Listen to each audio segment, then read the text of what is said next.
L'imparfait. L'imparfait se forme du radical d'un verbe au présent à la première personne du pluriel « nous ». Par exemple, le verbe « prendre », nous prenons. Nous allons garder P-R-E-N. Le verbe « faire », nous faisons. Nous allons garder F-A-I-S. Et nous allons ajouter les terminaisons qui se prononcent et, ion, yé, et.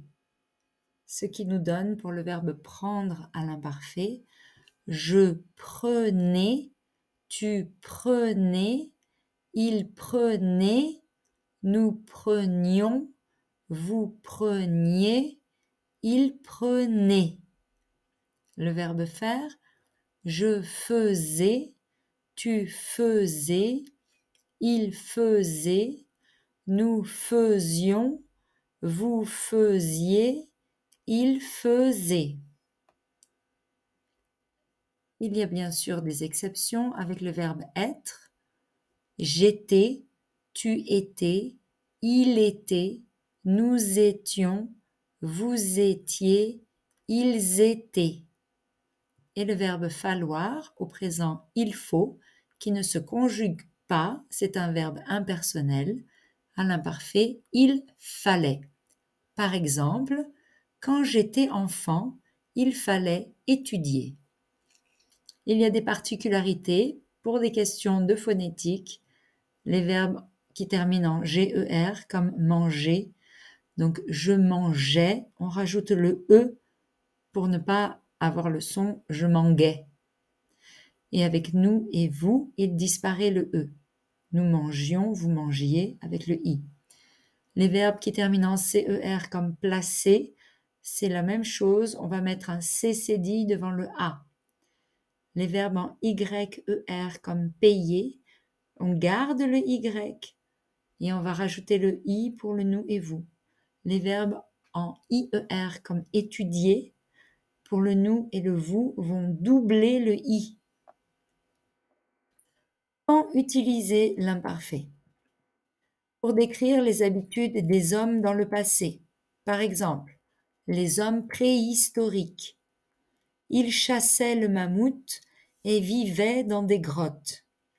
Ils dessinaient sur les murs des grottes pour raconter leur vie. Autre exemple, nos ancêtres les Gaulois, premiers habitants de la France. Les Gaulois croyaient en plusieurs dieux. Le druide était un personnage important. La société gauloise se divisait en classes. Les druides, les guerriers, le peuple.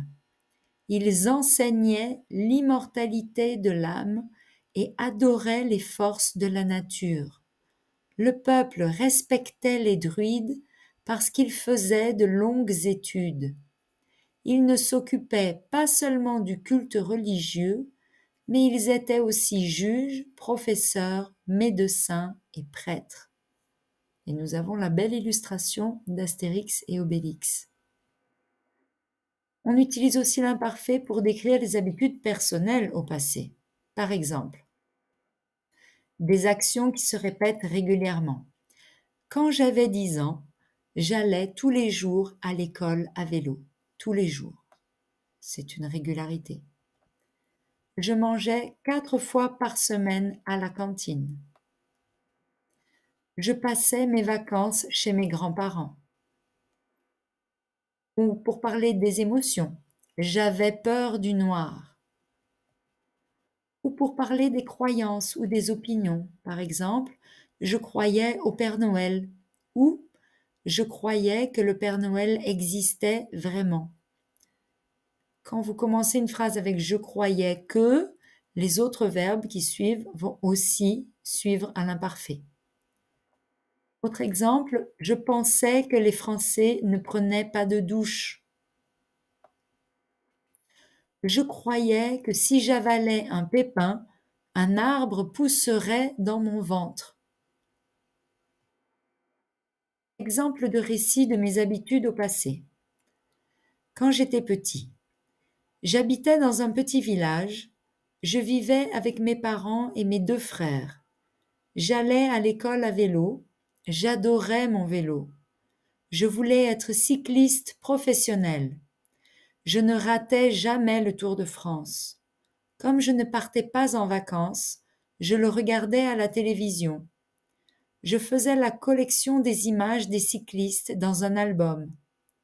J'étais heureux quand j'étais sur mon vélo. Pour moi, rien d'autre n'avait d'importance.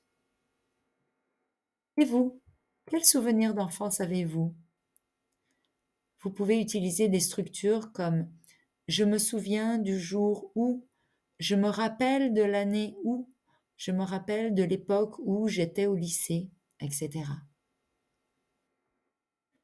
Dans un récit au passé, il est utilisé pour décrire les circonstances d'un événement. Je vais vous parler des différences d'utilisation avec le passé composé dans une autre vidéo.